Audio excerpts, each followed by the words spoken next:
Welcome to Artwork, NSCAD Alumni Talks. My name is Molly Cronin.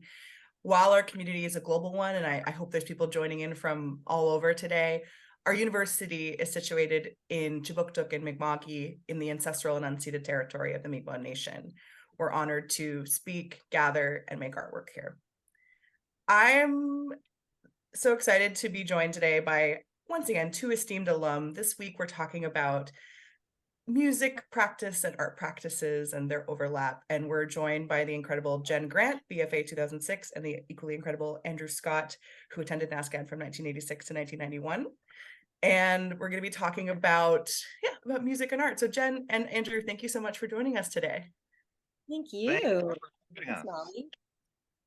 So I want to start it off with like a little time travel. I want us to go back to our time at NSCAD, to your times at NSCAD. Can you tell us a little bit about what you were doing, what you were studying, who you were working with? What was it like? Maybe Jenn, I'm looking at you, so we can start with you. Okay, I think I did like a sort of I sort of sped through it a little bit. Like I did summers and all this kind of stuff. I think I started in 2004 and maybe I graduated in 2006. Does that seem crazy? I'm okay. But I did, I did the foundation program where I was kind of found myself interested in figure drawing and painting, and I also found that I found teachers that I really admired that I just kind of kept taking their classes over and over again. But specifically, Leah Evelyn and Michael Fernandez were kind of two of my favorite teachers, and and they kind of let me do my thing, which was kind of like exploring with paint and drawing. And then I tried a little bit of other stuff. I tried some ceramics, but I wasn't very good at it. And what was his name? The head of the ceramics department, Doug. I like to tell people that Doug fired my work for me in exchange for cookies that I made him. So that's kind of like where I was at with my practice.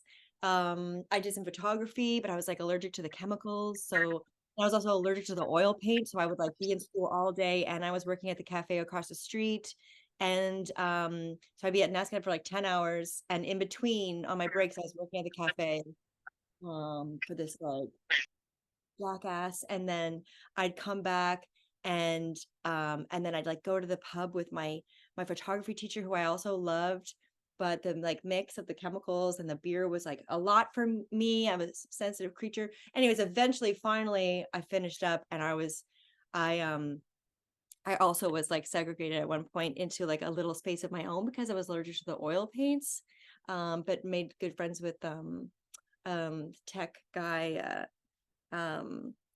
Jesus, I'll remember his name in a second.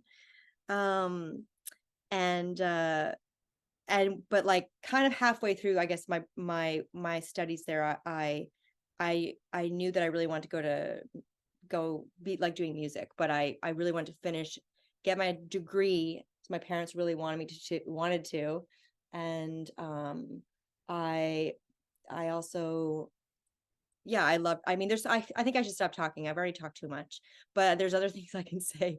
But yeah, it was such a cool place to be, and it was the right time for me to be there, I guess. I love it. Thanks, Jenn. Andrew, what about you? What was your time at NSCAD like? I was there for 5 years, 86 to 91. And I never got my degree. I'm 3 art history credits shy of a BFA. But I loved it. Like Jenn, I did the foundation program. I can remember. I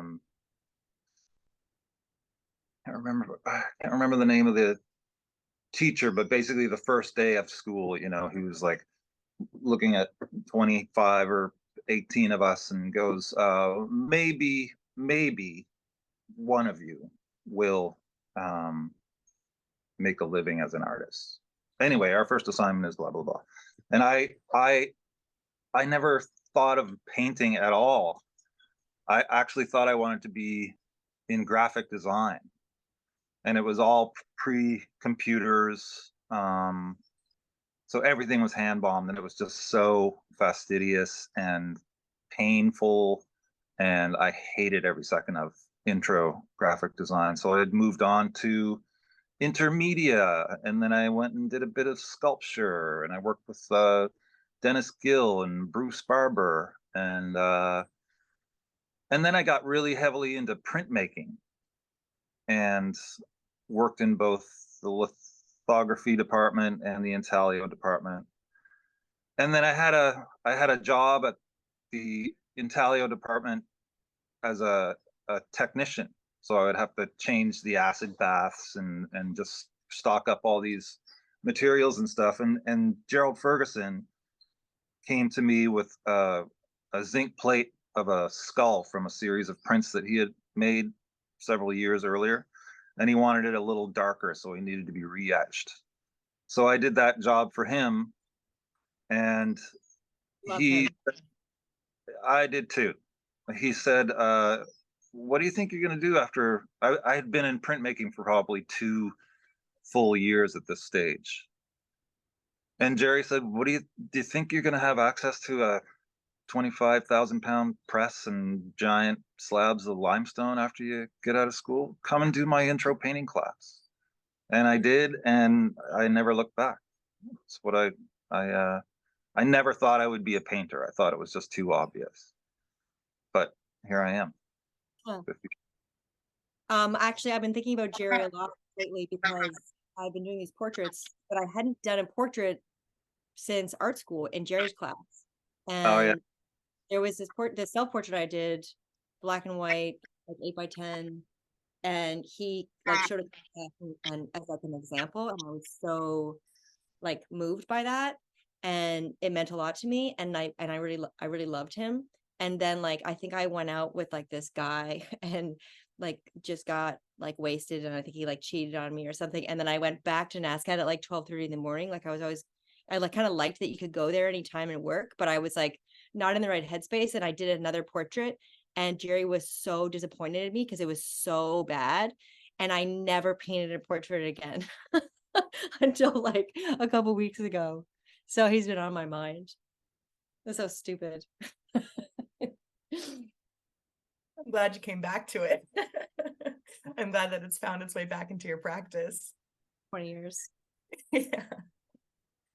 Well, that's amazing. I love hearing about the profs that were so influential for, for better or for worse, and maybe in moments, but mostly for better, it sounds like, right? But I'd love to ask you guys a bit, you both touched on it a little bit, but I'd love to hear about what, if you were making music at that time, if your music practice was overlapping with your art practice while you were at NSCAD, and how that kind of shaped out. Jen, do you want to tell us a bit about? Sure. Yeah. I mean, as I had very very, really bad stage fright from forever. And so then I kind of, one of the reasons I wanted to go to art school is because I felt like it was almost like it was a way for me to express myself. And I didn't feel that kind of pressure about physical, art like that in the same way that I did about like using my own voice and stuff on stage. So, but I felt as well that the like NSCAD community and just that kind of intentional act of being in a shared space with other artists, really kind of healed some of that and helped me to start doing music in front of other people. So I started doing open mics when I was there, and I think I started a band like in the middle of the NSCAD thing, and that's why then I started to kind of take all the summer courses and everything, because I was like, I need to just do music, but I want to finish this thing too. Yeah, the urgency of one project kind of catching up to you, right? Andrew, what about you? You were making music while you were at NSCAD. Can you tell us about it? I was doing music, but not thinking of it outside of just another way to blow off steam or whatever. I never had aspirations of, yeah, I want to be in a band and I want to go tour the world. Like my band that I'm still in now, Sloan, I literally tripped over it in 1990, and we just sort of gelled so quickly. But I was still really committed to my painting practice at school and thinking I could get this degree. I could totally do it. I was working with Gary Kennedy at that time, and I just basically I dropped out to go see what touring the world in a rock band was going to be like.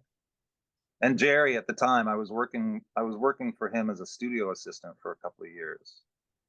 And he, with regards to the degree and the outstanding credits, he was like, just send me a postcard every couple of weeks, and we'll try and figure that out, factor that into your art history credits or something. Anyway, never worked out, but Oh. Oh, if only. But that's, I mean, that must have been a huge shift though, right? To be coming from little Halifax and art school and then yeah, touring the world all of a sudden.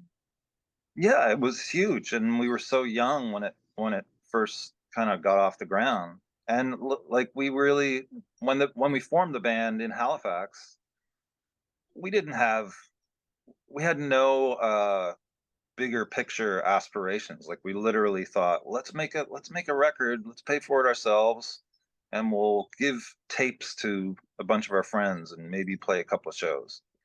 Never thought in a million years we'd make a 30 plus year career out of it. Amazing. Well, we'll have lots of chance to, oh, sorry, were you gonna say something, Jen? No. Oh, no, sorry. I'm just hearing feedback, so my bad. Sorry about that. Yeah, we're gonna talk lots about music, but I want us to spend a little more time while we're on the subject to talk about art, talk about your painting practices and whatever else your art practice is looking like right now. Can you tell us a little bit about your current practice? Did you take a break from making art? Has making art been, or making visual art been happening the entire time you've been making music, or what's your current practice looking like? Jen, you've got a big, beautiful painting behind you, so maybe we'll. Yeah, that's an old one. That's from my first records. That's an album cover from 2007. I did another album cover after that. And then I was very busy touring, and I would sort of try to make paintings and stuff in between touring. But it wasn't feeling like a practice that I was feeling like dedicated to. It felt like music just really took over. But then during the pandemic, I was home. I had two little babies. And I just started painting a lot, and I felt like it was something that really, I did a lot of different projects through the pandemic that kept me feeling inspired and active as an artist. And I would stay up like late, in the kitchen painting. And it got to a point that we ended up building an art studio for me, because I really felt like I was ready to kind of dedicate myself more to that. And I started working with a gallery in Halifax called the Prow Gallery, and I just love them. And so I've been making a bunch of different paintings over the last year that have been there, and luckily selling some of them, but not all of them. I'd love to sell some more of them.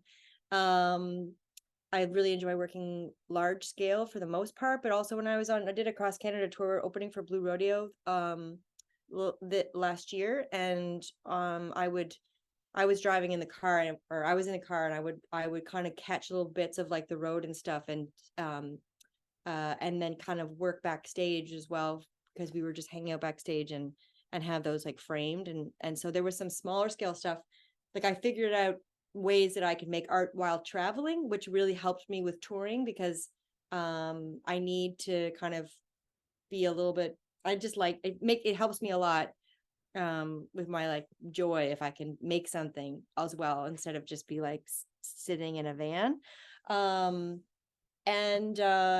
But in the last several weeks I've been doing these portraits of some of the journalists in Palestine. Is that a good time to talk about that? So I've been following some of the journalists, and first I did a painting of Bassan, and then I did one of Motaz, and those are 24 by 24 portraits, acrylic. I use acrylic and mixed media, and I love to kind of play with gold foil and stuff, so that kind of worked in there too. Or gold paper mostly.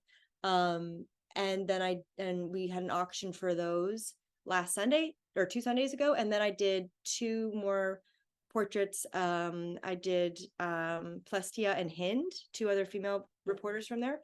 And those are a little bit larger. Those are 24 by 36.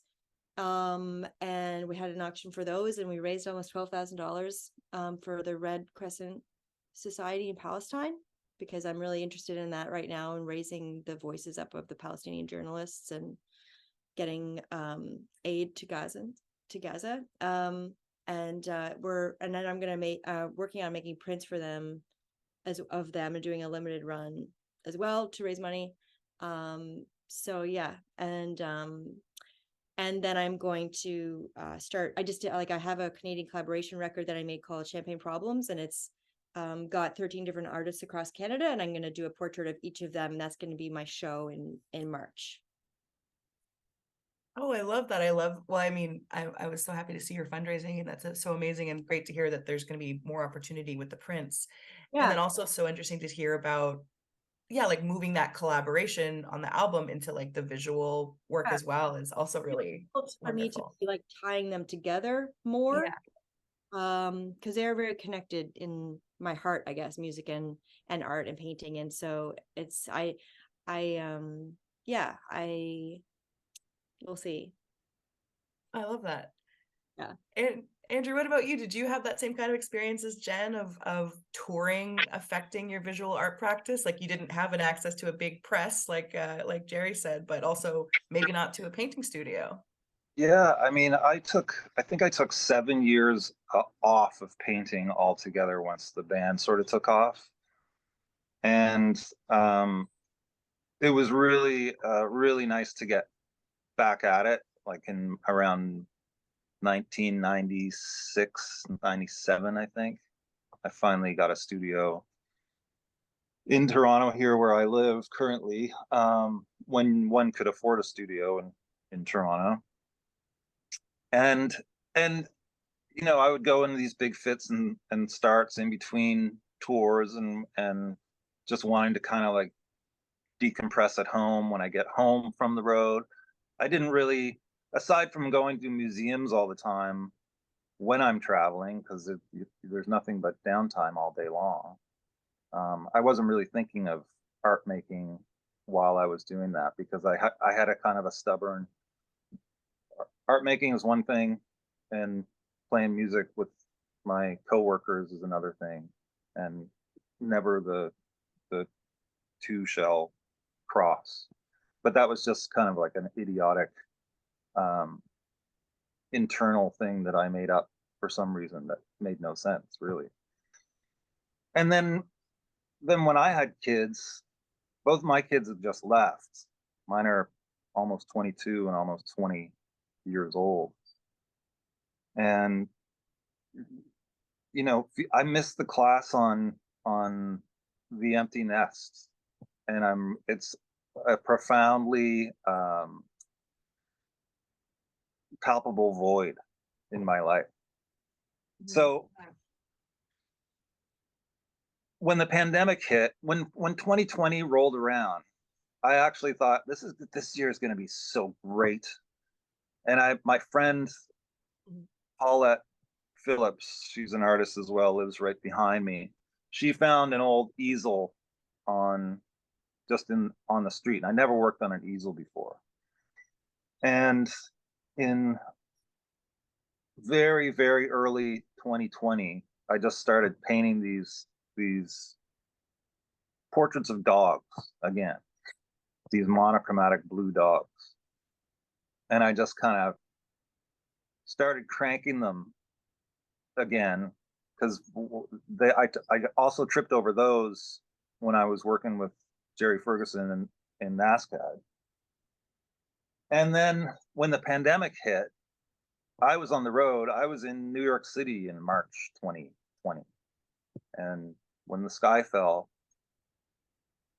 similar to Jen, it's just like, well, I can't leave my house. I'm stuck here with all these paints and surfaces. And so what the hell am I going to do? And I just kind of went nuts. Mm-hmm. And and it just felt like the first time I gave myself permission to call myself an artist. I'm a painter, and Same. it's it comes and goes. My practice is not. I don't go out every single day and work from 9 to 3 or whatever. Like I just don't. I don't operate that way. Same. And my studio is an unheated garage behind my house, and it's totally fine, totally doable. But it gets pretty cold out here. But I work in oils, and oils don't freeze, and solvents don't freeze, so Yeah. it actually kind of speeds up the drying time a little bit. Nice. Yeah, I feel very similar to that in a bunch of ways. I feel like I get interested in projects, different short-term projects, and it's either like, besides me making little things on the road or whatever, recently, it is also to me like I'm doing the show or I'm doing this series of paintings. And also, when I have a couple of dogs, but my big dog died a year ago, Charlie, and that was actually the first time I didn't do it, but that was the first time that I thought I wanted to do a portrait, because I don't think I will, but I want to do a portrait of Charlie's face, his big beautiful face with his red hair and his big brown eyes. So yeah, I've been thinking about that as well. But that's interesting that you were saying that about the dogs, but yeah. Well, and I was thinking about you guys both talking about your kids in relation to your practice, and I was curious to know,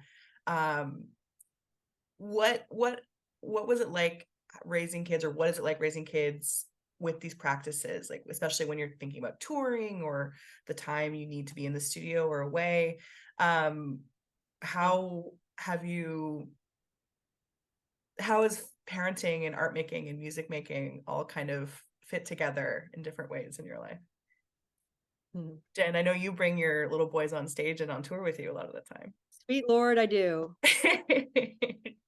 I don't always bring them, but for the most part, like right now we're trying to do, I think that my goal is to be able to tour a little bit without my kids. And then for Danny, I travel and I make music with my husband, Dan Ledwell, who's a producer and plays in my band. And for him to also do that. And he's going to be going on tour this January with Kevin Drew, which is like, which is really great. I'm going to be on my own here for 2.5 weeks, and then when I was out on my own with Blue Rodeo on the West Coast last year, it was the first time I had like left the kids, and it was really hard for me to do it. I was like spinning out with anxiety, which I treated. But then I actually had the most fun ever. And so I want to make sure that we both get to do that. But we also tour as a family, and we just spent 20 days in Ontario, myself, my husband, our 2 kids who are 3 and 4.5. And Kim Harris, our amazing friend who plays with us. And we drove for 3 days. And so, yeah, I don't know. We're leaving tomorrow to do a short East Coast run. And we was sort of, everything is there sort of play it by ear, fly by the seat of your pants over here. Our show in Halifax is the last show of the fall album release tour, I guess. And I'm going to be driving from Fredericton, and we're going to pick Amy Milan up at the airport, and then we're going to go to the show, and it's going to be a very crazy show because there's going to be all these like special guests. And I was just like, fuck it, let's just bring the kids, and they can like go backstage, and and then at some point, inevitably, my 3-year-old's probably going to take his cute little guitar and come out and sing Paw Patrol or something. And like it's sort of like I pick and choose moments that might make sense for them to run out, because I do see that they both kind of are into it in different ways. Mostly, actually, to be honest, mostly my son Hank, the little guy, and my older son is like very much into visual arts. But it's so cool to just like witness what they're interested in. But like there was this show in St. Catharines, Ontario a couple of weeks ago, and we had this really great nanny, and they were with us for a few weeks. And I told them like go to the hotel, go to the pool, and then it would be so cool if they just came back like at the last, during the last song, the song Judy, because everyone can just be like Judy, and it would be so cute. But eventually, the babysitter, they said Hank's really tired, like it's not going to happen today. I was like, okay, cool, of course, it's fine, it's fine, it's fine. And we like played the show, you know, told the audience like, oh, there was going to be this cute thing, but it's not going to happen. And then like at the end of the night, like the timing was so magical. We were just like playing that, we were just like, Judah! And then they came like running down the aisles like with this little guitar that we bought like the day before, and Gus has this little like clarinet, and they just like ran on stage. And my little 3-year-old, he reminds me so much of my husband, the way that it holds himself on stage, like he's just like into it and kind of inward and serious, and it's fucking blows my mind. Like I find it so hard to sing and know that he's doing that, because it's so cute. But my other son is just like hitting stuff and I'm like, okay, this is not maybe. But yeah, and so we just like, we encourage like like the other day, it was like Sunday, we're like, let's put old movies on in the background, not really watch it, and do an art day, because that's what Dan and I love to do if we're in the house and stuff. And they were like, awesome. And so, you know, sometimes that works, sometimes it doesn't, but it's they're just kind of like, I feel like Dan and I, we like have a lot of projects, we like live our life, and we're just like taking them and being like, do you guys want to do this also? And that's kind of our vibe. And I also always have that thing at the back of my head too about that like empty nest thing. Dan and I were together for 10 years before we had kids. So we have sort of a, I don't know if that's different from you or not, but Andrew, but yeah, I just rambled for like an hour. So No, I love it. I love like thinking and hearing about how, I think we don't talk often enough about like what raising kids in an art environment is like and how enriching it can be also. I think it's So yeah. Andrew, what about you? Were your kids exposed much to the music you were playing, or are they interested in art and music now as a result? They're very interested in it now. When they were really young, not so much. Like it was kind of, my band was and is still so stupidly loud that it was yeah. just basically a pain in their asses when they were really small. Like they would come out to the odd show, like a summer festival or whatever, but they weren't really into the music until a couple of years ago. There was this basically like this aha moment for them when they would I would bring them on the road when they were a lot older, like down to do a little East Coast US run or whatever, and put my son to work loading gear and put my daughter to work selling merch or whatever. Yeah. And it was really fun when they would come along at that older age where, you know, it's like I'd prep them, be like, all right, I prep the band and our crew. Nobody censors themselves. Everybody just be yourself. There's going to be a lot of swearing, a lot of stupid fucking jokes and whatever. And there's going to be a 16-year-old girl along for the ride for a few days. But it was, yeah, it's pretty fun. And when they were small, for me, it was really, really hard to go away knowing that I was not going to see them, and leaving Fiona, my wife, with that bag. Like it was really, yeah, it really weighed on me at various times in different ways. Because my wife and I, neither of us have real jobs. But she's an actor and a writer. Wanted me to tell you, Jen, that she just loves your stuff, by the way. And she's currently working in Truro right now, making some tiny TV. And Oh, I'm home with 4 animals, 2 dogs and 2 cats, and man. no one to talk to. Literally, these animals are fucking staring through me all day long, and it's kind of driving me a little nuts. I'm not gonna lie. That we have this Zoom then, I guess. What's that? do we have this Zoom then? So you It don't is come. good. A little human contact never Our hurts. dog is coming on tour this week, just so everyone is aware of what will be happening to me. I've brought my dogs on the road before Yeah. too. But you guys have been traveling in a bus, right? Yeah, I Yeah. am traveling in a van, mm, so it's different.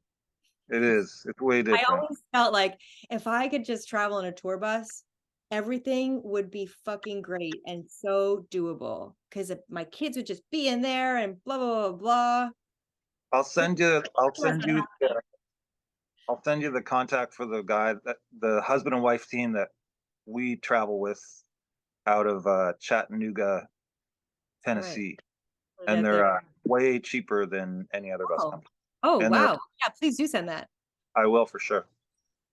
Great.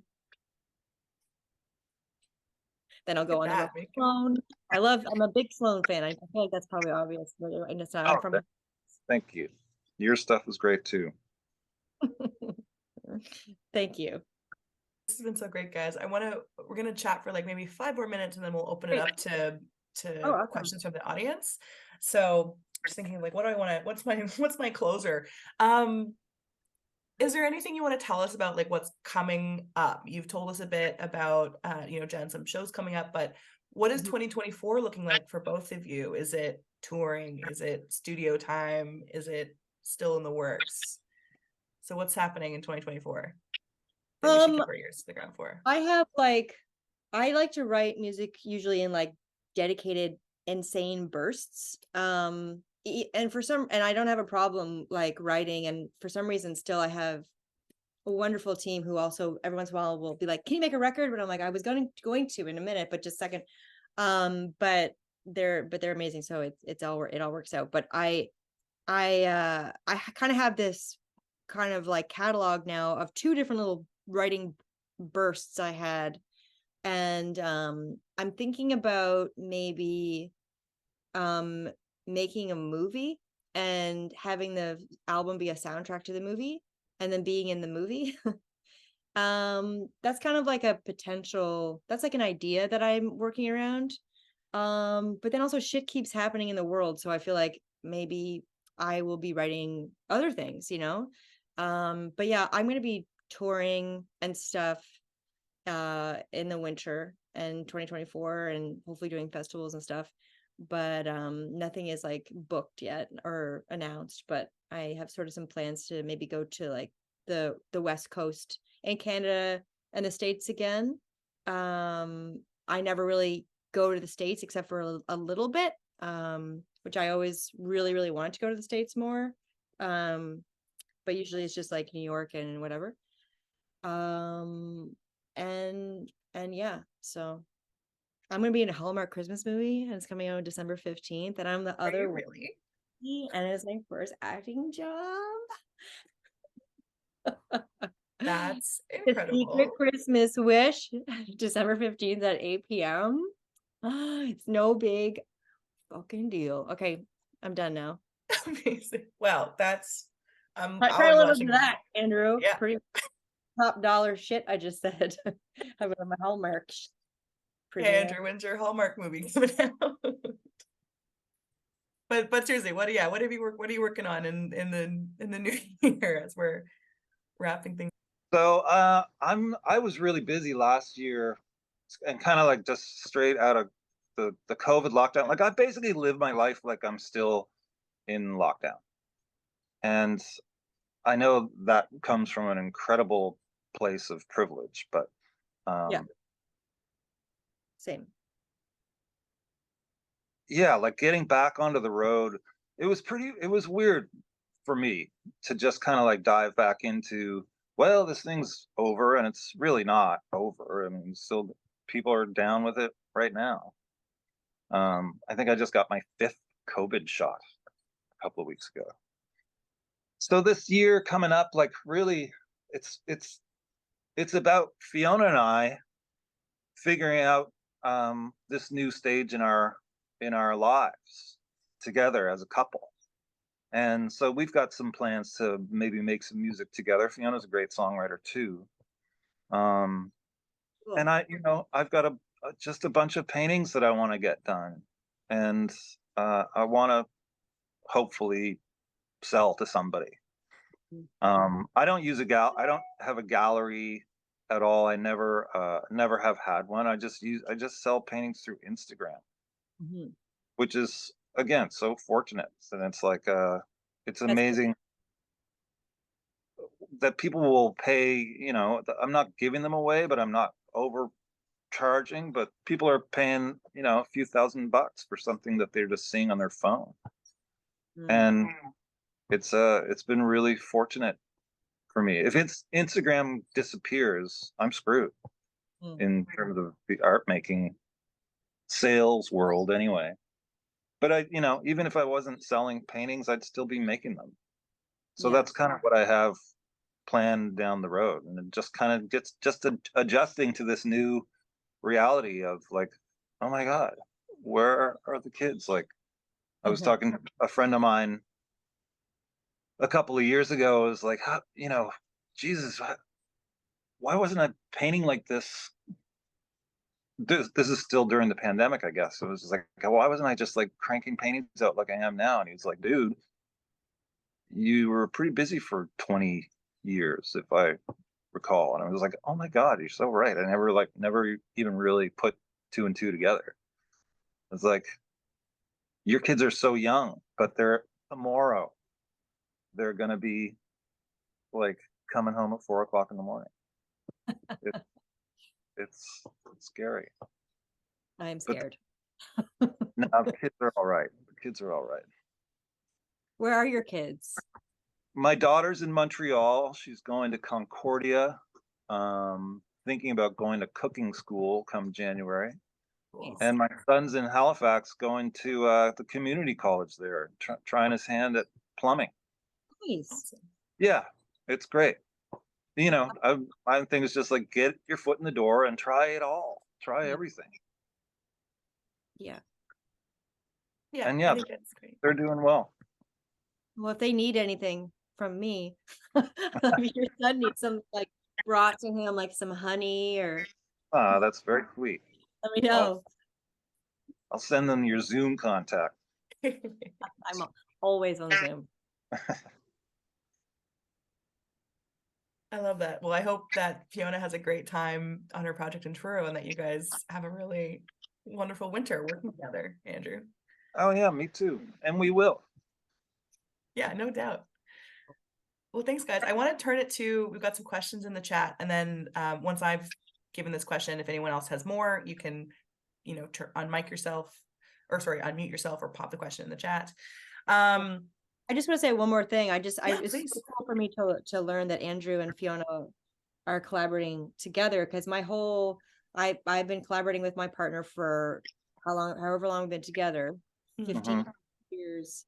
And it's kind of like other people sometimes find it like we're crazy, like we're always doing all these different things, projects and stuff. But I kind of feel like for me, art making and music making is the thing that drives me, and to be able to share that with somebody, I'm glad that I have someone to kind of share that with, Totally. Yeah, it's so special. Yeah, and I think it's also a good look for your kids to see, like a good thing for them to witness, that your partner doesn't have to be, that you can create together. I think that's No, absolutely. No, it's such a gift. Now I feel like kind of like secretly obsessed with your wife, and I want to know who she is. She wants like to be together. It's her name. She's also a Halifax native. Oh, this is the other thing. It was like, what are you guys doing in the next coming months? We're moving back to Nova Scotia. You And are? get the hell out of this Wow. goddamn city of Toronto. That's fucking crazy. It's great. Where are you going to move? Did you figure out where you're going to live? Well, we do have a landing pad, and it's a family-based home. It's also NSCAD related. It's a house that actually belonged to Dennis Young, who was the head of the art history department that my sister bought from him about 30 years ago. But you know, my mom and my stepfather and my two sisters, who I'm super tight with, are all out there. And it was during the pandemic where I think Fiona and I went to get our first jab, and we just basically looked at each other and said, "Fuck it, let's get out of here." Just Wow. walking down Queen Street was just like the most Gonna get the depressing. daughter. You get that daughter to move down to the East Coast, and you're set. I We have the know. family band then. You can come over for dinner. We'll That's like, see. We'll see. We'll see. But yeah. that's front and center. Is just like trying to figure out, like, holy fuck, how am I going to move all of this shit? And how are we going to do this? Yeah, U-Haul. I guess Tour bus. or bus. Get that bus from those guys and just Yeah, get that Chattanooga drive it tour bus down. going. drive it down. I think that's a I'm good idea. the contact. Or film about that. Yeah, Well, it's a lot. congrats. I think that's a wonderful idea. Yeah, that's really exciting. Congratulations to you guys. I know there's questions. Andrew, someone says, what's Andrew's IG account? I popped it in there, so I think people should be able to see it now, so they can go and buy all of his paintings. Yeah, also, Jeez. also mine, please, thanks. Yeah, pop yours in there too. I'm like trying to type while I'm like listening and talking. But there was a question from Mark Bovey, current prof printing at NSCAD. And he was wondering to both of you if you gigged at NSCAD in the early years, or if you gigged at like house parties, etc. Like, what were your kind of first gigs you were playing in Halifax back in the day? My first one was at a place called Salvation, which isn't there anymore. It was very, very tiny.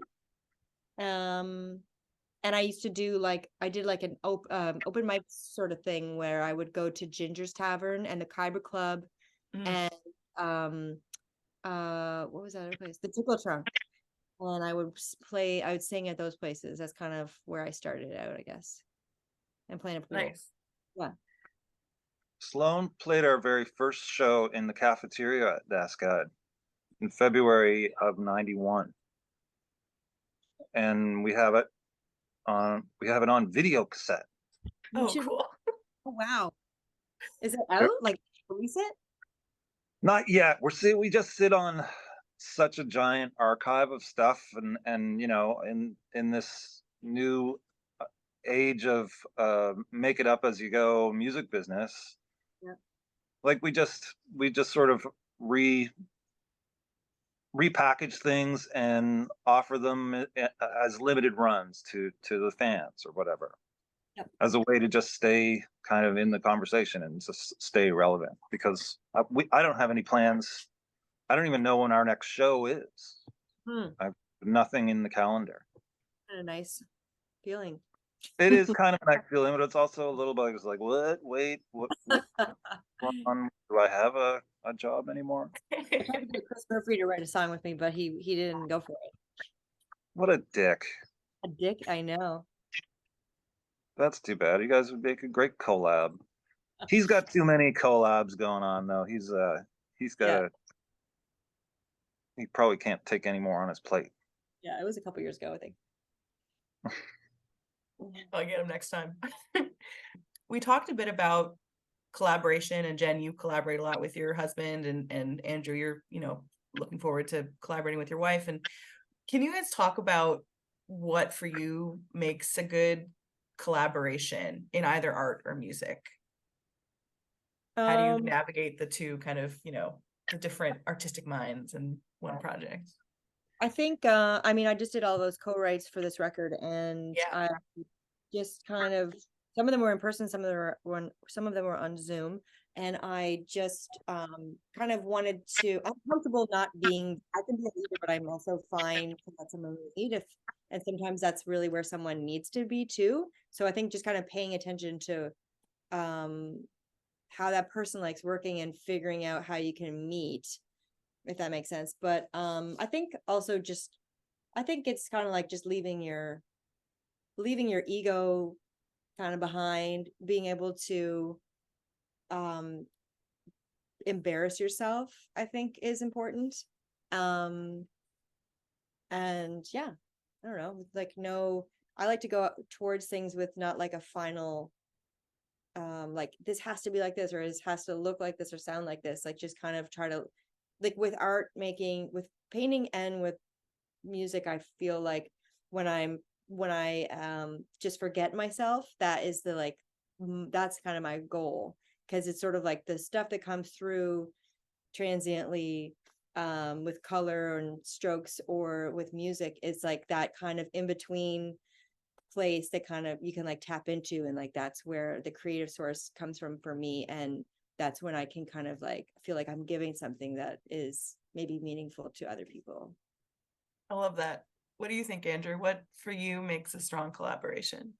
Strong collaboration. I mean, I don't really collaborate in the visual art realm ever. Like I just kind of, it's my thing.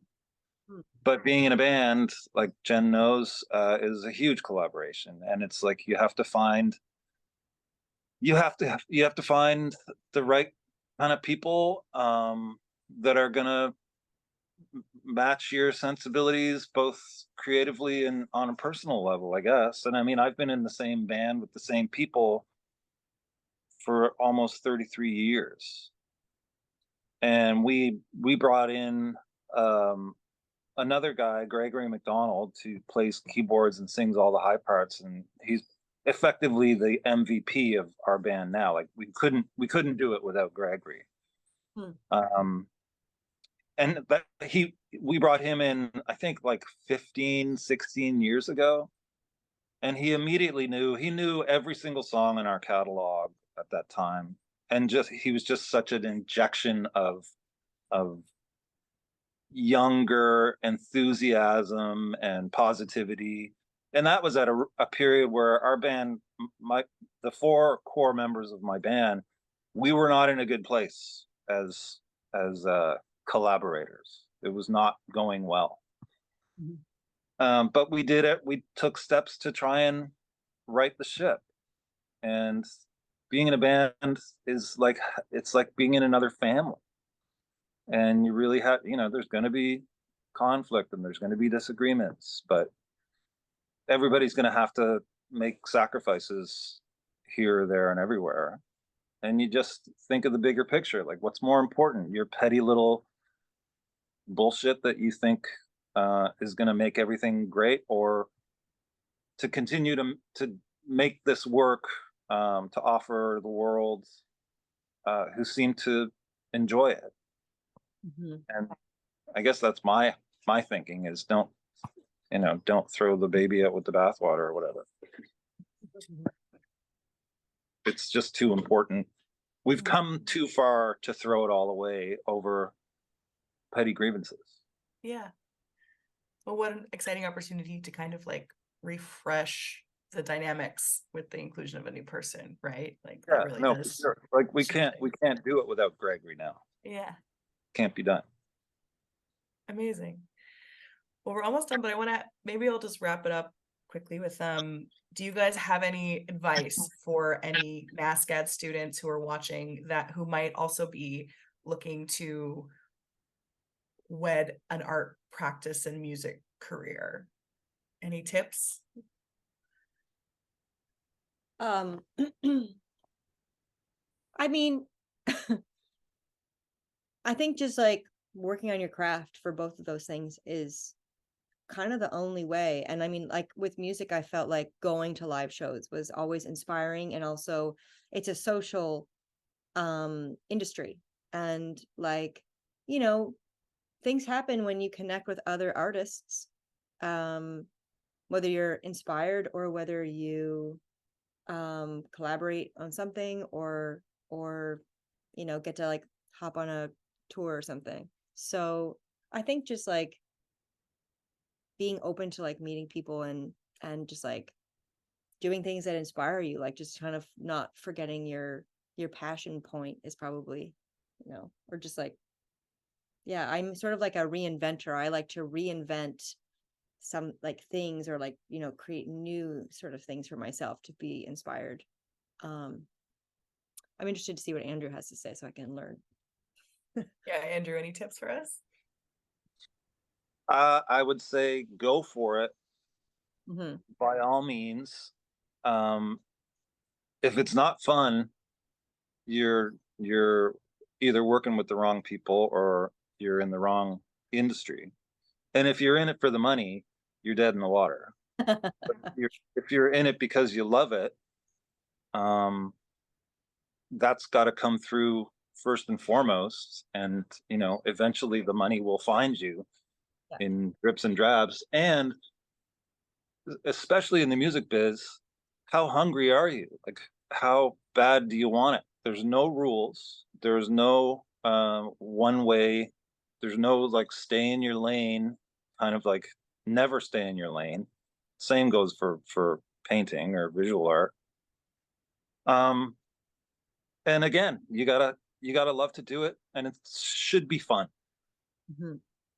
But it's not gonna always be fun. Yeah, I agree with that very much. Yeah, it's gonna feel like work sometimes, but Nice. nice work if you can get it. Yeah. And you can get it if you try. Mhm. Well, that's great. Thank you guys. That was very helpful advice, I'm sure, for anyone listening, and so wonderful to chat. Yeah, thank you guys so much for chatting with us. It was such a pleasure. Thank you, everyone. Thank you all.